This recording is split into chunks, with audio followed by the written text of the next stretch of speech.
सबसे पहले तो आप सभी को a very very happy independence day. आज पूरा देश आज़ादी की 75वीं वर्षगांठ मना रहा है।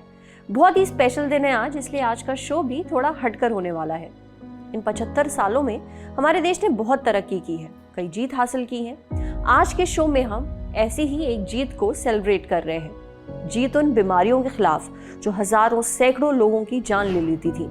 कुछ लोगों की पूरी जिंदगी इन बीमारियों के साए में कटती थी। आज हम बात करेंगे उन 7 बीमारियों के बारे में जिनको इन 75 सालों में हमने हराया है। तो देखते रहिए।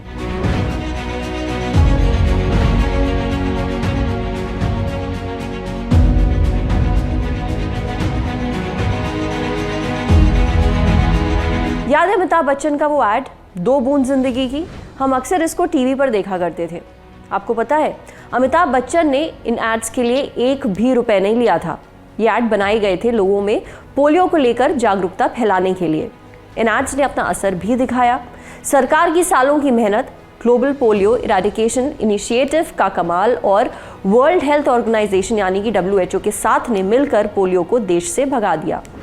27 मार्च 2014 को वर्ल्ड हेल्थ ऑर्गेनाइजेशन ने इंडिया को पोलियो मुक्त देश घोषित कर दिया। पोलियो वायरस से होने वाली एक बीमारी है। ये एक इंसान से दूसरे इंसान में ट्रांसफर हो सकती है दूषित पानी, खाना या फिर इन्फेक्टेड इंसान से संपर्क में आने के बाद। इस वायरस का असर पड़ता है इंसान की रीढ़ की हड्डी पर यानी स्पाइनल कॉर्ड पर, नतीजा पैरालिसिस। पोलियो का आखिरी केस देश में रिपोर्ट किया गया था साल 2011 में वेस्ट बंगाल से। पोलियो को मिटाने के लिए 2 नेशनल इम्यूनाइजेशन कैंपेन्स चलाई गई थी, जिसके तहत हर साल लगभग 100 करोड़ पोलियो की ओरल वैक्सीन दी जानी थी। हर साल 5 साल से कम उम्र के 17 करोड़ बच्चों को ये वैक्सीन दी जानी थी। बाप रे, पर ये मुमकिन हो पाया और पोलियो से जीत भी मिली। स्मॉल पॉक्स नाम तो सुना ही होगा। ये एक बहुत ही खतरनाक बीमारी थी जो दुनिया भर में लगभग 3000 सालों तक रही है। ये एक इंसान से दूसरे इंसान में इतनी तेजी से फैलती थी। ये बीमारी होती थी वेरियोला वायरस के कारण। इसके शुरुआती लक्षण तो फ्लू जैसे होते थे, पर उसके बाद शरीर पर रैशेस होना शुरू हो जाते थे। ये रैश सबसे पहले चेहरे पर होते थे, फिर हाथ और उसके बाद ऊपरी शरीर पर यानी आपके टॉर्सो पर। इस बीमारी से करोड़ों लोगों की जान गई। जिन भी लोगों को स्मॉल पॉक्स होता था उनमें से 35% लोगों की मौत हो जाती थी। बाकी लोग अपनी आंखों की रोशनी खो देते थे या फिर भयानक निशानों के साथ जीते थे यानी स्कार्ड फॉर लाइफ।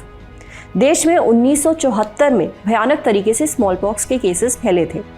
ये 20वीं सदी के सबसे खतरनाक एपिडेमिक में से एक था। जनवरी और मई के बीच में लगभग 15,000 लोगों को स्मॉल पॉक्स हुआ था और उनकी मौत हो गई थी। ज्यादातर मौतें बिहार, उड़ीसा और वेस्ट बंगाल में हुई थी।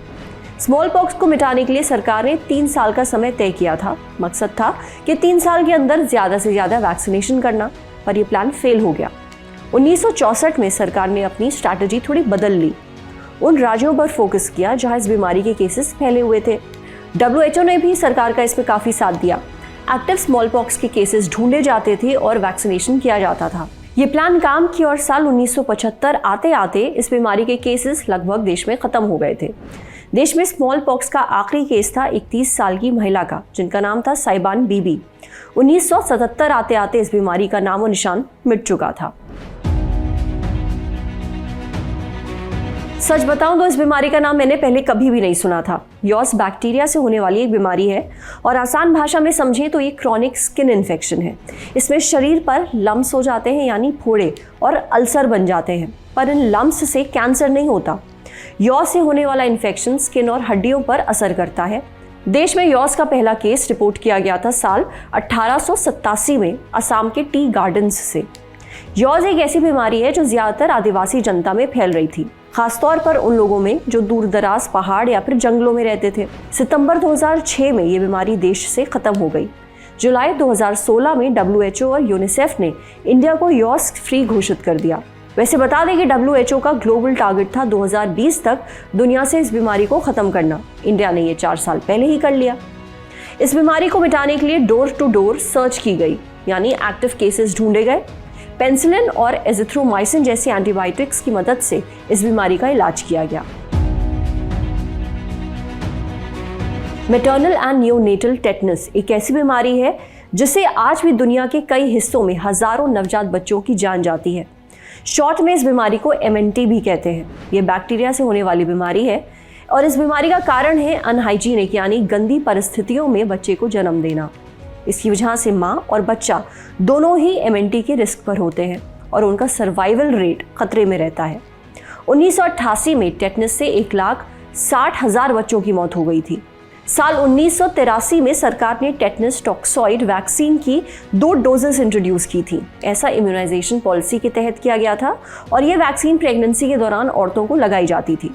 सरकार और हेल्थ केयर वर्कर्स की मेहनत का फल ये हुआ कि 2015 में MNT देश से ऑफिशियली खत्म हो गया।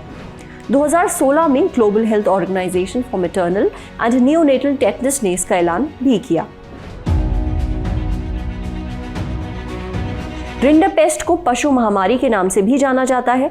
दरअसल ये बीमारी इंसानों में नहीं पशुओं में होती है, खासतौर पर भैंस, बकरी और भेड़ों में। ये मोरबेली वायरस के कारण होती है।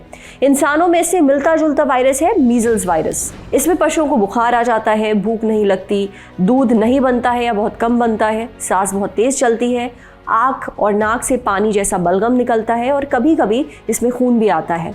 साथ ही नाक, होंठ और गालों के अंदर अल्सर भी हो जाते हैं। अक्टूबर 2010 में UN के फूड एंड एग्रीकल्चर ऑर्गेनाइजेशन ने ऑफिशियली इस बीमारी के खत्म होने का ऐलान किया। ऐसा तब किया गया जब 9 साल लगातार इसका कोई भी केस सामने नहीं आया। हालांकि इंडिया में जून 1995 के बाद इस बीमारी का कोई भी केस सामने नहीं आया है, पर इंडिया ने इसका ऑफिशियली प्रूफ दिया था अगस्त 2005 में। 25 मई 2006 को international committee of world organization for animal health यानी कि OIE ने इस बात की सहमति दी। वैसे पशुओं में होने वाली ये इकलौती बीमारी है जो इंसानों की कोशिश से खत्म की गई। गिनी वर्म पैरासाइट से होने वाली बीमारी है जो होती है संक्रमित पानी पीने से। शुरुआत में तो इस बीमारी के कुछ खास लक्षण नहीं होते हैं, पर लगभग 1 साल बाद पैरों पर छाले निकलना शुरू हो जाते हैं जिसकी वजह से तेज जलन का एहसास होता है। कुछ हफ्ते बाद ये छाले फूट जाते हैं और इनमें से वर्म यानी कि कृमि निकलते हैं। हर दिन ये वर्म कुछ सेंटीमीटर तक खींचे जा सकते हैं। इस पूरे प्रोसेस को निपटाने में कुछ हफ्तों का समय लगता है। ये बीमारी सुनने में ही इतनी डरावनी लग रही है। सोचिए, आपके शरीर से वर्म निकल रहे हैं। ये बीमारी देश के कई राज्यों में फैली हुई थी, पर साल 2000 में WHO ने भारत को गिनी वर्म मुक्त देश घोषित किया। इंडिया में गिनी वर्म का लास्ट केस था जोधपुर के रहने वाले एक 25 साल के शख्स बनवारी लाल का। ये केस सामने आया था 1996 में। इस बीमारी को मिटाने के लिए सरकार ने नेशनल गिनी वर्म इरेडिकेशन प्रोग्राम शुरू किया था। ये हुआ था ministry of health and family welfare के तहत। मजेदार बात यह है कि ये बीमारी बिना वैक्सीन खत्म कर दी गई। ट्रेकोमा बैक्टीरिया से होने वाला इन्फेक्शन है जो आंखों पर असर करता है। ये एक इंसान से दूसरे इंसान में फैलता है संक्रमित इंसान के नाक, आंख, पलकों और गले से निकलने वाले स्राव के संपर्क में आने से। ये ऐसा इन्फेक्शन है जो रोका जा सकता है, पर क्योंकि इसका सही इलाज नहीं मिलता, इसलिए ये दुनिया भर में आंखों की रोशनी जाने का सबसे बड़ा कारण है। ट्रेकोमा हमेशा दोनों आंखों पर असर करता है। इसके लक्षणों की शुरुआत होती है आंखों और पलकों में हल्की खुजली और इरिटेशन से। लक्षण और बढ़ते जाते हैं और शुरू हो जाता है आंखों में दर्द और इसी के साथ साफ दिखना बंद हो जाता है। हालांकि एंटीबायोटिक्स की मदद से ट्रेकोमा को शुरुआती स्टेज में ठीक किया जा सकता है। स्टेज बढ़ने के बाद सर्जरी की जरूरत पड़ती है। ट्रेकोमा से बचाव के लिए जरूरी है साफ पानी और साफ वातावरण में रहना। इस बीमारी के कारण ज्यादातर बच्चे अपनी आंखों की रोशनी खो रहे थे, पर अच्छी बात यह है कि दिसंबर 2017 में भारत को ट्रेकोमा मुक्त घोषित कर दिया गया। तो ये थी वो 7 बीमारियां जिनको बहुत मेहनत से इन 75 सालों में देश से भगाया गया है। अब बात करते हैं उन 5 बीमारियों की जिनसे लड़ना अभी बाकी है। फिलहाल हम सब की जिंदगी का सबसे बड़ा विलन है कोविड-19। हालांकि कोविड से लड़ने के लिए कई सारी वैक्सीन बन गई हैं, पर फिर भी कोविड का जड़ से सफाया होना बाकी है। इस बीमारी के चलते दुनिया भर में लाखों लोगों ने अपनी जान दे दी। हमारे देश में भी 5 लाख से ज्यादा लोगों ने कोविड से अपनी जान गंवाई और ये आंकड़े रोज बढ़ते जा रहे हैं। डॉक्टर्स, हेल्थ केयर वर्कर्स, इन सब ने इस दौरान अपनी जान की बाजी लगाकर लोगों की बहुत मदद की है और उनको हमारा सलाम है। पर यह बीमारी अभी भी हमारे बीच है और जब तक इसका सफाया नहीं हो जाता तब तक प्लीज मास्क पहने, वैक्सीन लें और सामाजिक दूरी बनाकर रखें। नेशनल एड्स कंट्रोल ऑर्गेनाइजेशन के मुताबिक पिछले 10 सालों में 17 लाख लोगों को HIV हुआ है और इसकी वजह रही है असुरक्षित सेक्स। भारत सरकार की 2019 में आई रिपोर्ट के मुताबिक देश में 23 लाख से ज्यादा लोग HIV से ग्रसित हैं। आज की डेट में भी HIV का पक्का इलाज मुमकिन नहीं है, पर हाँ, दवाइयों की मदद से इस कंडीशन को मैनेज ज़रूर किया जा सकता है। फिलहाल बचाव ही इसका इलाज है, इसलिए सेफ रहें। दुनिया भर में निमोनिया से जितनी मौतें होती हैं उनमें से 50% हिंदुस्तान में होती हैं। चाइल्डहुड निमोनिया यानी कि बच्चों को होने वाला निमोनिया, इससे हर 39 सेकंड में एक बच्चे की मौत होती है। यूनिसेफ के मुताबिक साल 2018 में 1,27,000 मौतें निमोनिया से हुई थी। निमोनिया सिर्फ बच्चों के लिए ही नहीं, बुजुर्गों के लिए भी एक बड़ा खतरा है। इससे बचा जा सकता है। जिन लोगों की उम्र 65 साल से ज्यादा है वो डॉक्टर की सलाह लेकर न्यूमोकोकल वैक्सीन लगवा सकते हैं। NCBI यानी कि national centre for biotechnology information के मुताबिक हिंदुस्तान में हर साल 20 लाख मलेरिया के केसेस रिपोर्ट होते हैं, वहीं 1,000 लोगों की मौत हो जाती है। हालांकि पिछले कुछ सालों में मलेरिया के केसेस में गिरावट आई है, पर इस बीमारी का सफाया होना भी बाकी है। मलेरिया में दवाइयों के जरिए इलाज किया जाता है, पर उससे भी ज़रूरी है कि मलेरिया से बचाव किया जाए। इसलिए जहाँ मच्छर है वहाँ पर मच्छर मारने वाली दवाई छिड़की जाए, फुल स्लीव्स के कपड़े पहने जाएं जब ये मौसम आ जाए मलेरिया का, और आसपास पानी ना जमा होने दें। हिंदुस्तान में कुष्ठ रोग को खत्म करने के लिए एक बहुत बड़ा प्रोग्राम चल रहा है जिसका नाम है नेशनल लेप्रोसी इरेडिकेशन प्रोग्राम। पर इसके बावजूद यहाँ हर साल कुष्ठ रोग के 1,30,000 तक केसेस रिपोर्ट किए जाते हैं। जानने वाली बात यह है कि कुष्ठ रोग का काफी समय से इलाज मौजूद है। सरकार की तरफ से मुफ्त में मुहैया भी करवाया जाता है। इसका इलाज 6 महीने से लेकर 1 साल तक चलता है। इलाज के तौर पर खाने के लिए कुछ दवाइयाँ दी जाती हैं, जिनका कोर्स पूरा करने के बाद इंसान का पक्का इलाज हो जाता है। तो आज सेहत पर इतना ही। आपको हमारा शो कैसा लगा हमें कमेंट सेक्शन में ज़रूर बताइएगा।